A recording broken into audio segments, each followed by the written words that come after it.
welcome everybody. Thank you all for joining. So good morning, good afternoon, good evening. I think some of you are probably potentially lying in bed listening to this webinar, so maybe we'll lull you to sleep. Hopefully we'll maybe be entertaining enough to keep you awake for a little bit, but welcome from wherever you are around the globe. I'm Cordyack. I'm the head of sales here at NextBillion.ai and your host for today. Welcome to what is the final installment of the 2022 webinar series, Spatial Insider, NextBillion's webinar series. For those of you who are joining for the first time, just a little bit about Spatial Insider. What we like to do here at NextBillion is bring together experts from around the space, around the globe, from all sides of the business, from software providers, technology providers, users, customers of software technology, but in the location services, geospatial space, supply chain logistics.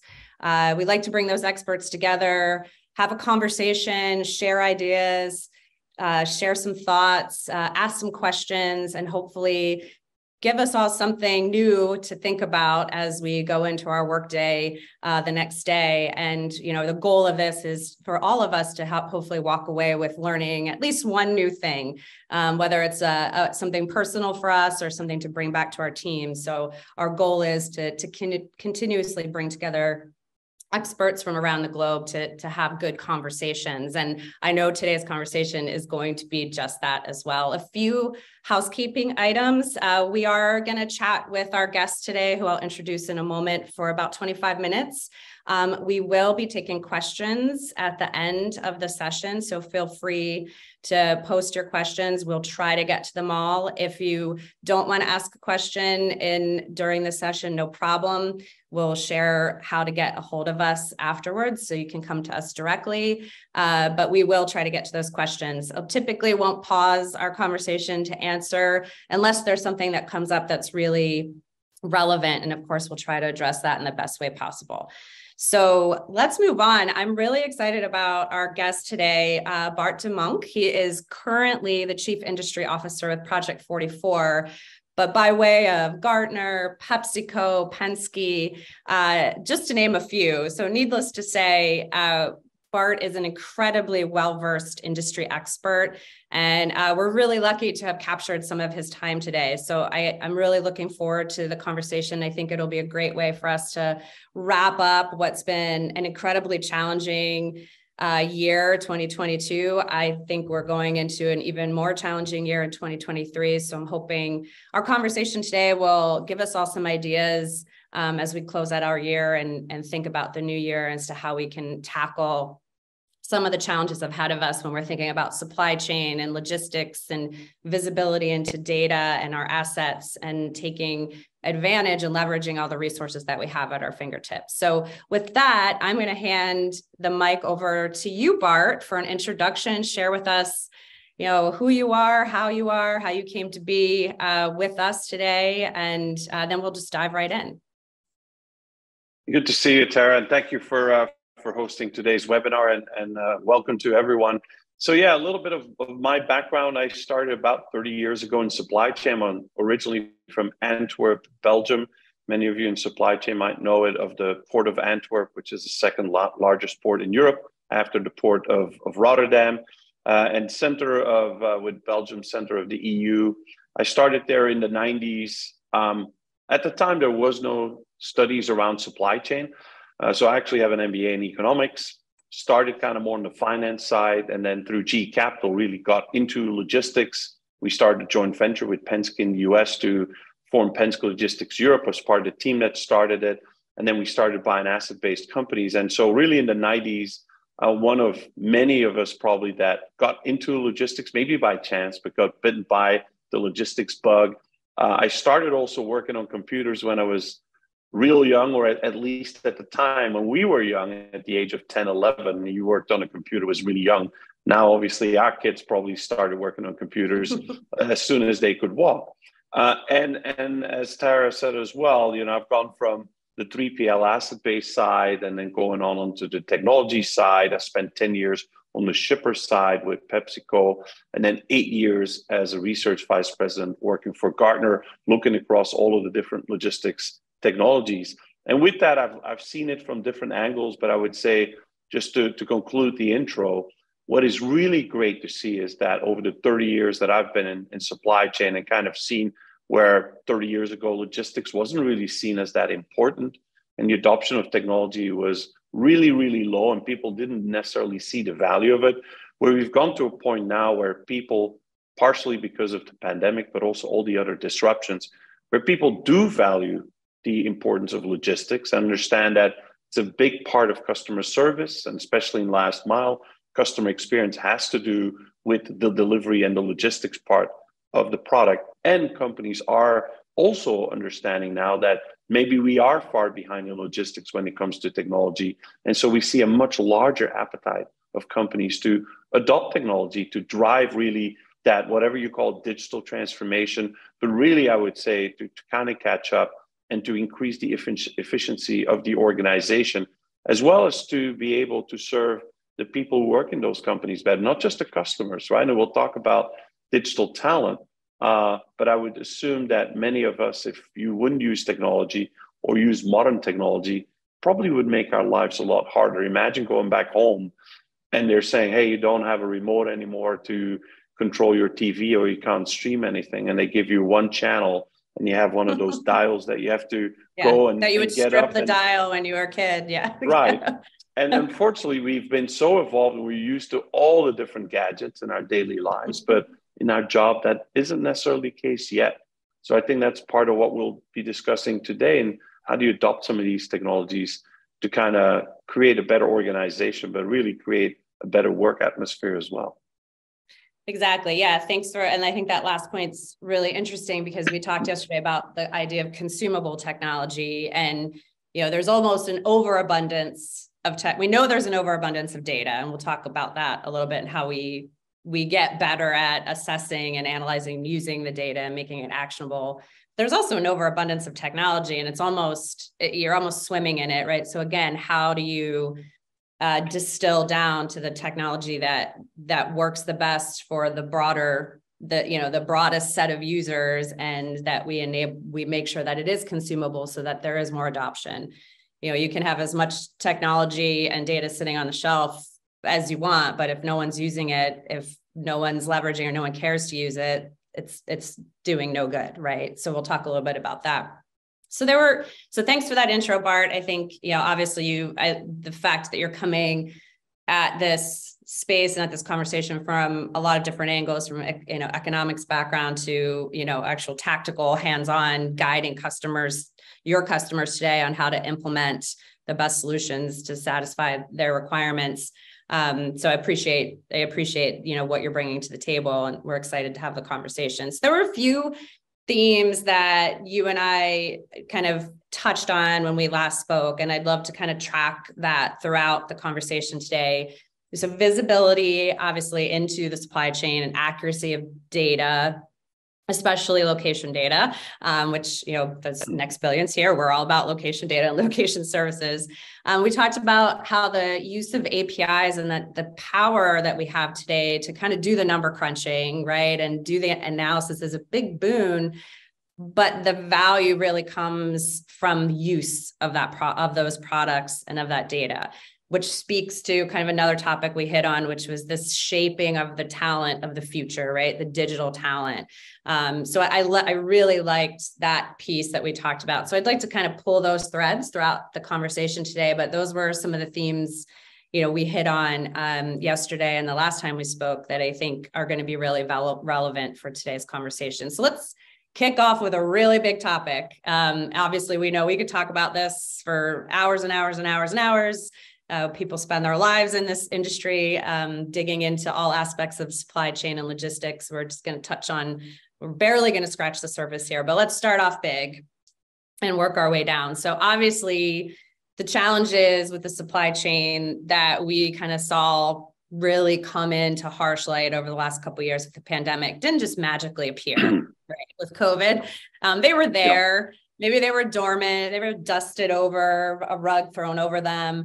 Why do you think the pandemic, and then thinking forward, right? We also talked about this never normal that we're going to be experiencing probably for the rest of our lives, climate issues, big storms, other big events that are going to, could potentially shut down supply chain and, for a long time. Why do you think what happened over the last couple of years really brought some of these challenges into such harsh light? What can you give us a little bit of insight onto, why do you think all of a sudden we're all noticing this? Yeah, obviously we've always had challenges, right? And we've gone through recessions, we've gone through hardships. But if you look at the pandemic, especially I think in our lifetime, never seen disruption of this size because it became global, right? It started obviously in Asia, but it became global very quickly. And it really hit every single country around the world and every single industry around the world. And I think just a challenge of that size we had never seen. And so it was just one thing after another with closure, which interrupted manufacturing, then it interrupted ports, so product couldn't get shipped, or it interrupted the flow of product just by people basically buying inventory at the store, and then after that, not enough inventory, not enough capability to go and ship products. So it was all of these things put together, which really was depleting the company's capabilities to fight back, right? And we've heard a lot about terms like agility and resilience, but a lot of things is people weren't prepared for that. Similar to, if you remember last year, and I now live in the Dallas area in Texas for the last 19 years, we had this terrible snowstorm, right? Mm-hmm. Now, if this snowstorm happens where I am today in Chicago, it wouldn't be that big of a deal. But in Texas, you can't prepare for something that happens once in 100 years. And so if you look at that and you look at an event like a snowstorm and how it really kind of completely disrupted the whole Texas supply chain, well, now look at a global event like the pandemic and how that really shut down. And it's not just that, it's not the event itself, but it's also how the economies globally reacted to it. And it was really a lot of the governments that were shutting down the economies. So it was on top of an event happening. It was the way we reacted to it and the way we were actually locking down people, etc. And that created an incredible, I mean, it's not just an interruption. I would say it's like taking a cable and just cutting it in two. And now we have two broken pieces. And no one, even if you were really good in trying to prepare and trying to be resilient and having all the tools in the world, no one was really prepared for that. And the fact is also that within the supply chain, you're dependent on the ecosystem. So I might be really prepared, but you as my supplier might not have been, or my customer might not have been, or my carrier might not have been. And so it's the whole ecosystem the that domino effect of, But the great thing that came out of that is, yes, it was a huge challenge for most companies, but companies really understood very quickly that digital transformation, that they were already on that journey, that where they thought maybe we have 3 to 5 years or 6, 7 years, that you really didn't have that time, that you had to start changing right there and then and accelerate that effort. Yeah, right in that moment. And we saw that, at NextBillion.ai. I mean, we launched right before the pandemic. And, we talked about this yesterday too, Bart, businesses, retailers and food, restaurants, grocery stores had to pivot their business, overnight, if not sooner, and figure out how to survive or thrive and serve their customer base. And the adoption of location technology, right, to enable things like curbside delivery and, at home, same day delivery, within an hour delivery of, medications that are needed. Businesses who were kind of already thinking about doing that, had to really speed up. And those businesses that were thinking, oh, it's a nice to have, we can offer curbside delivery at some point down the future, all of a sudden had to go, oh yeah, we need to figure out how to do this location thing right away. So that adoption sped up really fast. And now there's no looking back, right? There's no looking back. And we talked about that a bit yesterday, and we'll kind of touch on that in the end. So I think you also touched on a point of preparedness, resiliency, flexibility, all of the things that we want to kind of always think about our supply chain being, right? We're resilient, sustainable, that we're always prepared. Thinking about visibility. So this is where Project 44 really comes into play, right? Thinking about how visibility into data and the analytics associated with that data, adopting the right technologies.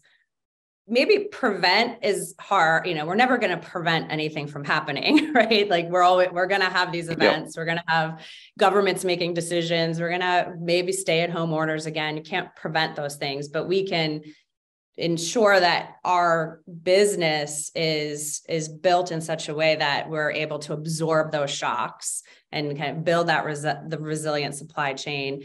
How do you see what sort of technologies? How does visibility into the supply chain and the into the data play a role in helping that construct of a resilient supply chain? Can you share a little bit, maybe a little customer example, maybe something specific that you've done at Project 44 that helps customers think about this in a different way? Sure. Anytime you have a lot of disruptions in the supply chain, it means you're introducing a lot more risk. And so managing risk has become top of mind for companies, and that will continue. We're never going to go back to normal. And as my Belgian compatriot, Peter Hinson, named it, the never normal. But to manage risk, what we've seen is that one of the top areas that companies were looking into to help them manage risk was visibility.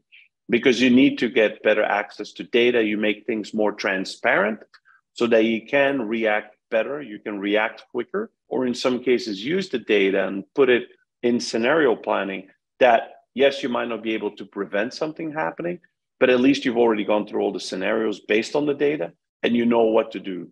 So one example that we see, for example, today with visibility and with customers is that, and we have multiple customers using that, we saw a lot of disruptions in the last year at the ports in Europe with strikes, but also in the US. So when all of a sudden the flows of products started coming back from Asia, all of a sudden we saw this huge increase in Long Beach, Port of Long Beach, which led to all of these ocean vessels being parked outside of the Port of Long Beach. At some point, it was, I think, up to close to 70 of these huge vessels being parked. And you got to remember, some of these vessels carry up to 24,000 TEUs, right?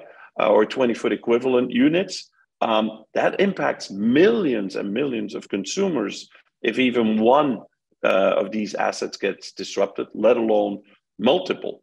And then what we started seeing is now that when other things got introduced, for example, strikes on the West Coast, well, how do people react to that? So by providing visibility at a high level, we capture all of the information across all vessels around the world and in all the ports around the world. So we can tell you pretty much real time how long a vessel, what the dwell time is of a vessel in any port, the volume that's going through that port, as well as, for example, the time at berth in a certain port.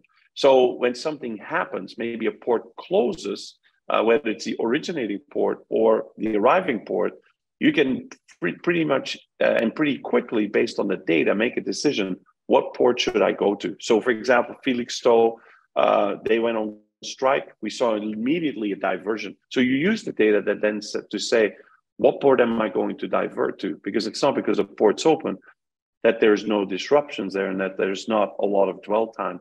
So that's one practical example, but it goes all the way down to being able to tell a consumer that a product is being delayed, either because we didn't get the inventory coming in, because last mile, it doesn't all just happen last mile. There's impacts from upstream. Maybe that ship that was stuck in the Suez Canal that again had 20,000 TEUs on it, my package might have been on there and it was supposed to be there being delivered so someone could bring it to me last mile. Now that's being stuck.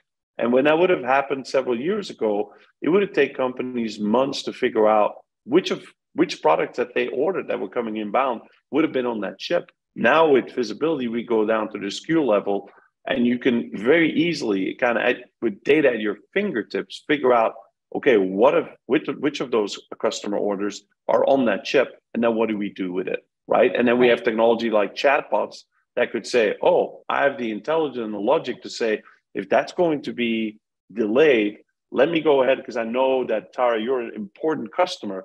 Let me go and reorder an expedited shipment, and maybe I'll do a more expensive transport method like air, but that at least you still get that on time. And so I'm not going to kind of decrease the customer experience. I'm actually going to improve it, provide the value, so you still get that product in time. And maybe at the same time, for the inconvenience, I'm going to give you a 15% discount on your next order. So now, not only do I satisfy the customer, I even give you an upsell opportunity to drive revenue. And I think the title of this series is really around value, right? I think that's the biggest change we've seen is people don't just buy technology solutions. And especially now, right? People are so concerned around cash flow, which is very similar to the beginning of the pandemic when people saw their revenues impacted or costs were going skyrocketing in some areas. And we had low cash flows and people were really focused on the cash flow. We're seeing that again today. So when you want to be successful in selling technology, it needs to be something that creates value and that can positively impact an organization's cash flow. Yeah. Yeah. And that's great. And you talk about consumer satisfaction. We talked a little bit yesterday as well about employee satisfaction, drivers, a lot of drivers that deliver on behalf of retailers, food delivery companies, grocery are driving for multiple companies, right? And having accurate data, accurate location information, for example, like where do I need to go deliver this product?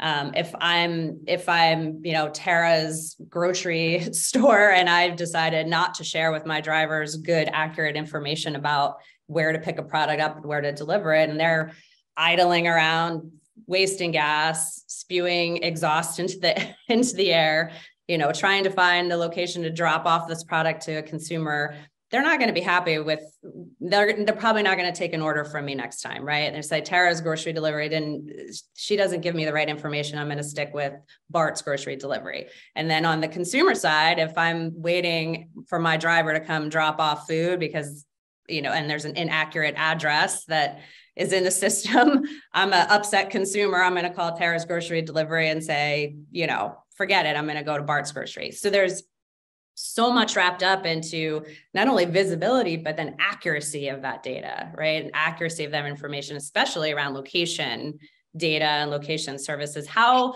relevant and how important do you see kind of along all the junctures of the supply chain, location data, location services, and accuracy? Because ultimately what's so important is that ETA, knowing when my product is going to get to where it's going to be, whether I'm waiting to offload a truck from the port or I'm the consumer waiting to get my bag of groceries. How do you see location playing a role in what you just kind of talked about? That visibility is really important. We can start to see that now. Location's a key piece of that, don't you think? It is, right? I mean, you see it from the point when even an order comes in, and that's where, like you said, data qualities and data accuracy is so incredibly important. So if we go a step back, right, it used to be why we don't have enough data. Now it's almost to the point where you have too much data. Right. Some of that data is unreliable. So we can't just say, oh, we're going to take the data and then pass it on. So a big part of it is what companies like ours do is when the data comes in, we verify the data, make sure it's accurate. And the great thing is we now have tools things like artificial intelligence that used to be a concept that now we're actually using, and we're using at the point where data is coming in to say, is that accurate? For example, if I got 1 million orders for a particular location, and now I get just a slightly different address, is that correct? Did it actually change? You'd still be surprised how many things go through UPS and FedEx, and they're verifying the address is wrong, and they have to relabel it, and guess what? They're going to charge you for that. So how do you take some of that noise out of the data early on? Because like you said, a wrong address can have big consequences. I've had it where ordered product, I thought I'd put my home address in, but somehow that address got lost, or the driver went to the wrong place, or they just took the product back and then shipped it back to the suppliers. That's a product that you really need very urgently. That's a big problem. So not only do we now have the tools and the intelligence and the amount of data that can really help us to make sure that that data is very accurate. We also understand through intelligence which data elements are related. So we can do much faster analytics around them.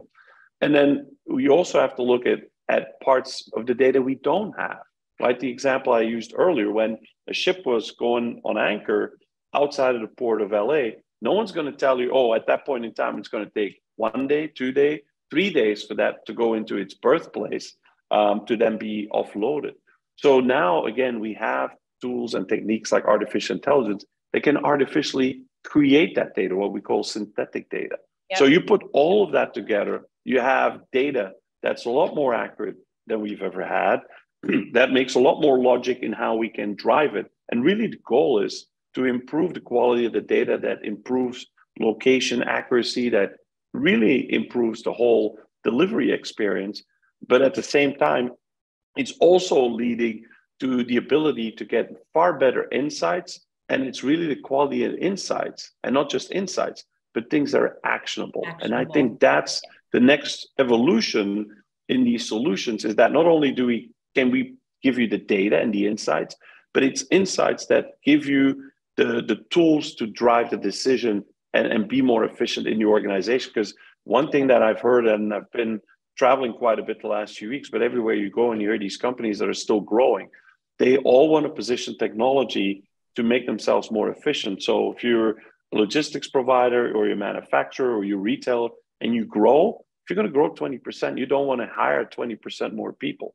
I want to say, give me the tools to make my current people more efficient, that our current people can handle more volume, do things faster, do it better. And by the way, have a better work experience so we can retain our talent longer. Yeah. And that's a great fit. So let's expand on that a little bit, because there's two themes there. One is the idea of consumable technology, right? Being able to make that data actionable in some way. And in order to do that, we have to have some solutions or some capability to build solutions in a way that employees and team members, staff that maybe have been with an organization for a long time and they started out doing things manually and now all of a sudden are kind of being pushed to use technology. How do we think about bringing all of this together in a consumable way, in an actionable way, so there's a desire to use it? And then that leads to this idea of digital talent. How do we start shaping? What does that look like? I would love for you maybe to define digital talent. I think we all have probably in our head a definition of that, but that's kind of when we talked about it yesterday, I hadn't really thought about that phrasing, right? So I'd love to dig into that a bit more, but consumable technology, what does that mean? And then how does that relate to digital talent? Because then I think that will lead to how we maybe wrap here. And it's talking about what we all should be thinking about for the future, right? A little bit of expansion on that would be awesome. Yeah, you're absolutely right. So we talked about technology needs to provide value, but at the same time, as you mentioned, it needs to be consumable, meaning it needs to be easy to adopt. And consumable has multiple aspects of it. First of all, this day and age, especially with the economy where we're at now, it needs to be low cost upfront. So I think long gone are the days of the big CapEx investments. That's not going to happen, especially not in the current economic situation, because people are worried about cash flow. So they're going to keep their cash close to their pocket. Secondly, it has to be something that people don't need a lot of resources to implement. It's something that, yes, the technology partner can help them implement, but it doesn't require a lot of their resources, because to be honest, no one has resources available for big projects right now. Everyone is so busy, and they should focus on their core activity, which is probably generating revenue for their company or executing on the work that they're doing. And thirdly, it needs to also create value very, very quickly. So it shouldn't be like you go to a restaurant and you have to wait. Let's say you're a fast food place and you take 30 minutes before you actually get that burger and then you get the satisfaction of eating it. It needs to be instant. That's another part of being consumable. It needs to generate value very, very quickly, because that's how you impact a company's supply chain and how you get to impact the cash flow. But in order to do that, and we talked earlier about the term digital transformation, and people always think, well, it's good enough if we have these new digital business models, or if we do enable a lot of technology. But really the key thing to change is change your way of thinking. And what you need for that is a new type of talent. It's the digital talent. And a few weeks ago, I was actually here in Chicago, and I was presenting at the Kellogg's Business School. And there was someone else presenting, and they were talking about APIs, which is kind of the newer kind of highway to exchange data. But then we have the old data that we still use in logistics with EDI, right? The electronic data interface, and how that's working. And I saw one of the students that was sitting next to me Google EDI. So these are people that are studying technology and supply chain, and they perfectly knew what an API was, and they know what an app is, but they had no idea what EDI was. And the reality is we still use a lot of EDI in the world, right? So the new digital talent comes with a completely different mindset. They do think technology first, which will help the adoption of technology, and they will drive the change. Because if you have the older people that don't want to change, it's very hard to truly digital transform. And again, when we talk about transformation, we truly are talking about kind of evolving kind of from a caterpillar into a butterfly. And we're not talking about a butterfly where we just add some dots and go in. And that's, I think, the difference, where companies in the past, when they digitally transformed, they really just made small incremental changes. But now we're seeing companies completely change around their business model. Making changes at the core of their business. Yeah. And if you don't, the news is you're not going to be able to attract talent. And I was at a conference a few years ago, and it was interesting. It was about autonomous vehicles, and there was all the truck manufacturers there, all the car manufacturers. And there was a professor that was talking. And he said, well, a lot of my students are graduating this year, and they all have a wish list of the companies they want to go work for. And he turned around, he looked right into the audience, and there was all these big car manufacturers there. And he just told them, he's like, and by the way, none of you are on that list, right? So people, young people, they want to go work for the Ubers and the Googles of the world, or the Apples of the world. So how do you position your company in the right way that digital talent is within reach? Because we have we've had a war for talent. Although now last year has been a little bit different, right? We saw this massive exodus. 40 million people in the US left their jobs, not always to go find another one. And then this year, maybe we'll see some of the big tech companies, whether it's Facebook, maybe Amazon as well, laying off people. So we might see a little bit of a surplus on the market. But in the end, if you want the best talent, you better make sure that you're prepared for it. One, to be able to attract them and to keep them, but also to make sure that you use them in the right way. And that's quite different from, like, for example, when I started in the workforce where we didn't use computers, right? I mean, I remember very well when we just starting to use computers for a lot of different tasks, but I started with Ernst & Young with a yellow pad and a pen.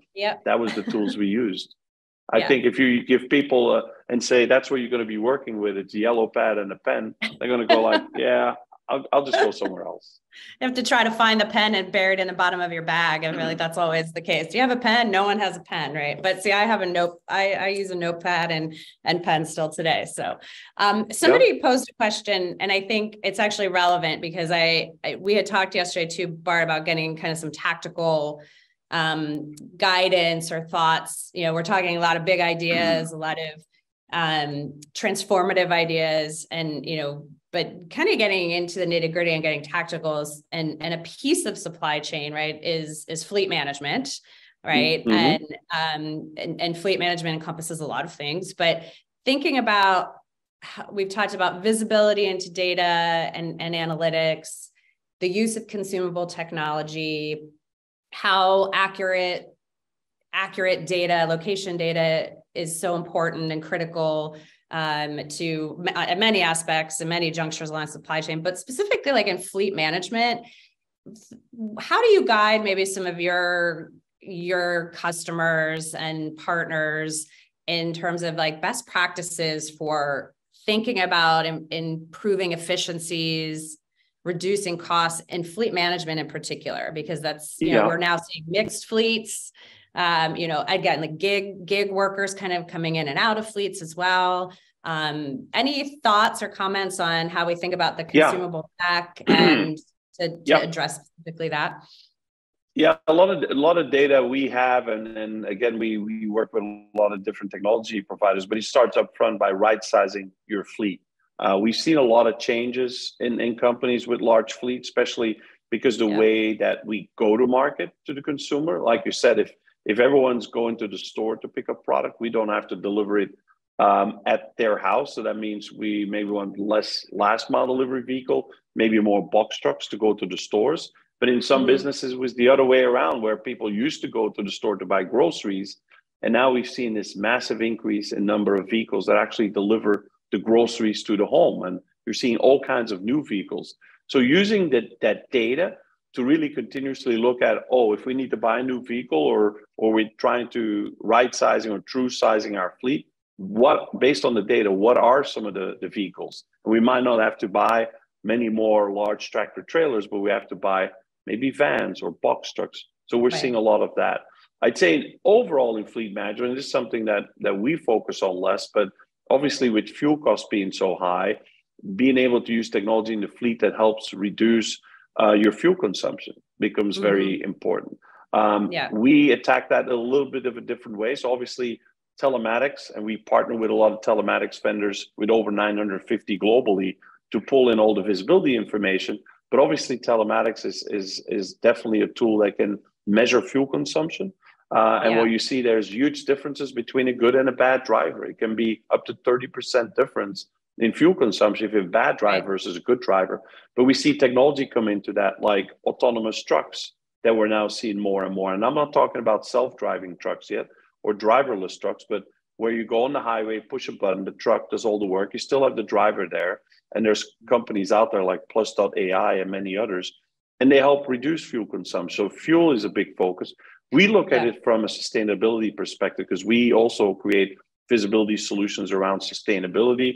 And obviously CO2 emissions have to do with fuel consumption.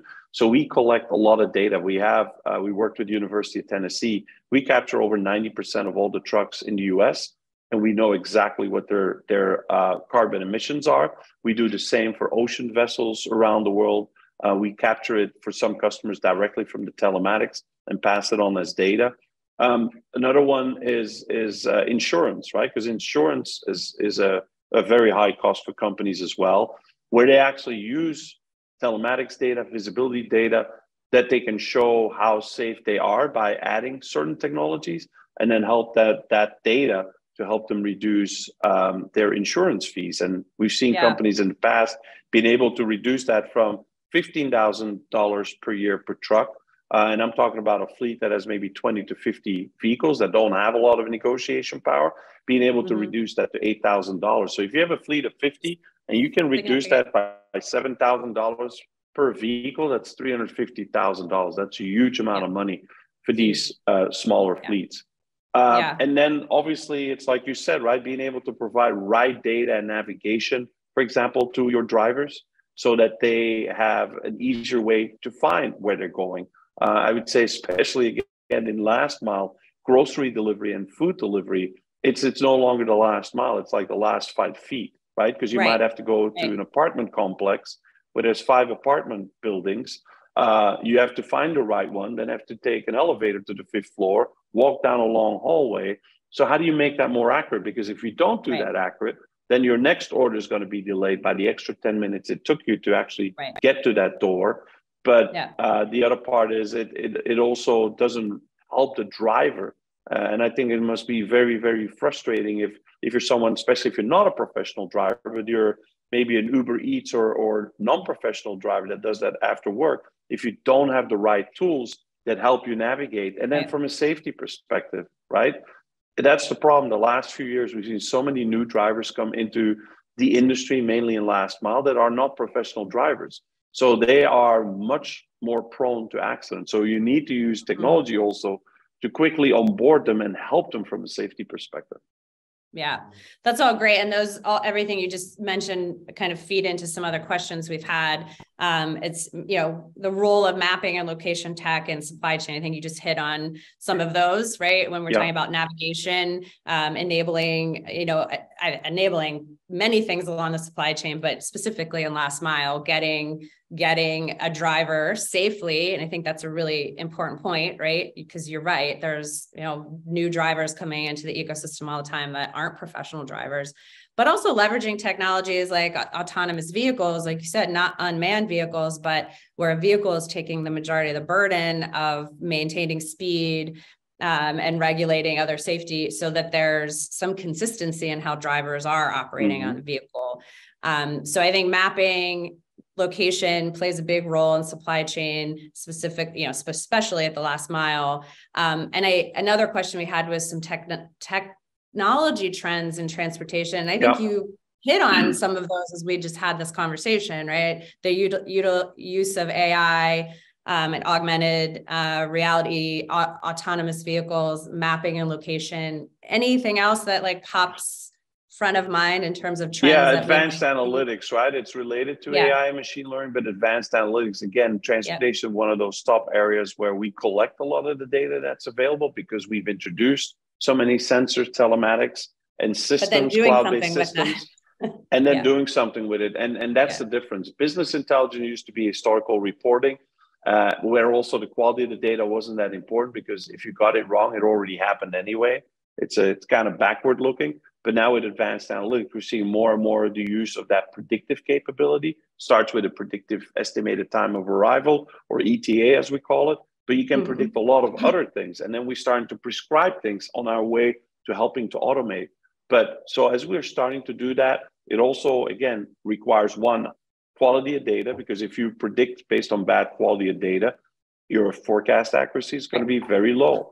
And the other part is, if we want to get prescriptive and for people to actually accept what the computer is proposing, it does require a different mindset. And I was talking to one of our vendor partners who did that, and they had a process with a customer that they were able to 100% automate. But the customer said, no, that's not going to fly. We need still that person to make the decision and push the button at the end. And so they did that. And then afterwards they said, hey, 20% of the decisions were wrong. And they go, how can that be? And they went back. It was the 20% that the user had not taken the response from the computer, but had overwritten it with their own response, and it was wrong.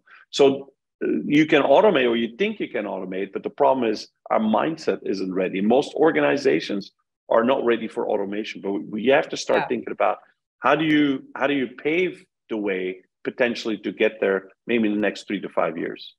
Yeah, and that's a great point. And it actually brings, I'm putting my glasses on because this question is a big one, and I want to make sure I catch it all. But I think what you just ended on leads really well into this question. It's about mindset. So a question, I'll read it word for word because I think it's really great. Do you think for global supply chains to truly work, businesses should prioritize openness, localization, integrations, and collaboration instead of solely focusing on building their own capabilities in-house? So I think this speaks to a little bit of mindset shift. Yes. How do we start shaping the future of digital talent, collaboration, openness? I think that's a really interesting question. And maybe we'll kind of end on that question in terms of the Q&A, and then kind of get back to our advice for 2023. But I think this is a really good one to kind of end on. Yeah, I think, and this comes from Sachin, right? Sachin, I think you're spot on, right? That's really what needs to happen. And in the past, we didn't have the data, which led us to not have connective and collaborative supply chains, although supply chains, I would claim, are collaborative in nature, but we somehow forgot about that. Even you see it within a single organization, where even the different functions within supply chain are siloed and people really aren't communicating, aren't collaborating. So yes, we should do that. And I think now that we have platforms available, it's very difficult to do that in application stacks. And people say, well, these application stacks are now in the cloud, so doesn't that allow you to collaborate? It's like, no, it's in the cloud, but the cloud is just an architecture. Most of these cloud systems don't allow you to just collaborate with a partner, because it's basically in the cloud, but these are all kind of segregated by company. Let's say if you're in TMS, they're all different. They're not necessarily connected. But what platforms do, platforms really allow you to connect. And you can definitely control that. It's not like automatically you're connected. We're doing it on our platform where we have what we call connected capacity, where shippers can work together, where they see other shippers and where, for example, their trucks end, and where we have, again, through using artificial intelligence, understand where capacity will become available. We even understand where, when it ends there, where you typically would move on to, and then use that capacity as a kind of a first way to say, okay, let's book that lane instead of booking another one way, creating a lot more empty miles.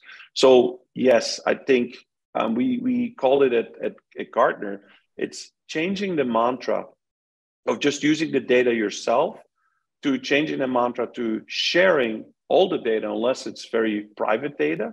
You shouldn't share that, because we see that sometimes the value of your data is much more valuable to someone else than to your own company. Yeah. Right. Yeah, for sure. Yeah, appreciate that. We had one more question come in, and I think this maybe will lead to our kind of final wrap up in terms of advice. So risks, trends that will disrupt the supply chain in the future, and how businesses can have that awareness and plan ahead. So maybe we can use that as our catalyst to talk about, you know, as we enter into what we know is going to be an incredibly challenging 2023. We all go into the new year with high hopes of it. You know, this is going to be my year, but it's going to be hard, right? We know that. So what should we be aware of, and how can we as businesses start to prepare? And we've talked a lot about, you know, different technologies, talent, location services, accurate data. All of that, of course, are things that we know we could rely on. But there's going to be some risks. There's going to be some things coming. A few words of advice on how we can plan for that. I'll bucket it in three different ones. So the three main things that are going to be risk for years to come are geopolitical risks. Think of China, what's happening there with the political situation, the issues with the economy, also their aging population. A lot of companies have long time ago outsourced a lot of either manufacturing or assembly to China. We just saw in the news this week, right? Apple moving away from China to places like India because they just need alternatives. Secondly, it's socioeconomic issues. So with inflation, high cost of products, I don't know if anyone noticed, but I feel like my average grocery bill has gone up by about 15% because products are more expensive. I think my energy bill at one point went up by almost doubled, right? From what you saw because of the cost of gas and all of those things. So if socioeconomic, there's a lot more pressure of people because they're earning less compared to what things are costing or what they're making. And they're not necessarily in this economy, companies aren't making enough profit to make up for that with raises or necessarily bonuses. So we see, especially on the blue collar side, we see more risk for strikes at ports, strikes. We've talked about the rail strike for a long time. And luckily, the government got involved with that, and we've been able to avert that a couple of times. But those are big risks. And then thirdly, because of some of those mixes in disruptions because of transportation, but also disruptions and risks in countries like China, we either see that whole thing nearshoring versus offshoring, or even reshoring, where companies looking at alternatives. But that's going to have a huge impact on global supply chain networks. If you're saying, hey, you know what, China's not going to work, I'm going to bring that into Mexico. And by the way, there's 4 countries in the world that still have a healthy work population profile, which is the US, Mexico, France, and New Zealand. And unfortunately, New Zealand, there's a lot of sheep there, but I don't think a lot of supply chain people. So a lot of people are going to start thinking of bringing a lot, and some already have. We've seen already the total TEU capacity coming from Mexico has dramatically increased. But the risk is that what pressure does that put on our transportation network? And then we need to start looking at increasing the amount of product we move through either the coastal waterways, the inland waterways. How do we deal with that? So changes on a global scale affect our local supply chains, especially our local distribution networks. Yeah. And we talked yesterday too about, the old saying, act locally, think globally, or whatever. And, that ability to implement technology, consumable technology, being able to take advantage of the digital talent that we're forming, good location services, good location data at a local level, we can start to enact change there, make that impact locally, and hopefully we'll be able to weather the storm in our immediate area, and then also hopefully that rolls right. There's the domino effect in a positive way that it will impact on a positive way on a global level as well. So yeah, I think that's a really good place to pause. I think we've had I think we could keep talking about all of this. There's so many great insights that you've brought to the table, Bart. We've had a lot of great questions from folks that I think followed our themes very well. Like one last word of advice for folks. We have a lot of variety of participants in the webinar, from probably developers to business leaders, decision makers, probably in all aspects, involved in all aspects of their companies. If everybody could walk away with kind of one thing to take into 2023 with them, what would your words of advice be for everyone? Yeah, I would say my final word would be, although I obviously create a little bit of a picture of 2023 is going to be incredibly challenging, a lot of disruptions coming, but it's also an opportunity for people to drive that change. And I think for those companies that are doing the right things, there's massive opportunity, right? We know that people who are not going to do anything, they either not going to be doing very well, or they might not be around much longer. But I think it's really an opportunity for the companies that are doing the right things, that are hiring that new talent, that are changing the way of thinking, that are taking advantage of the technologies they already have, or introducing new technologies. Those are companies that are really going to position themselves very well. And we still see, and I see that with our customer base as well, we still see customer success stories all the time. So even in times of challenge, in times of heavy disruption, there are still opportunities to come out a lot stronger.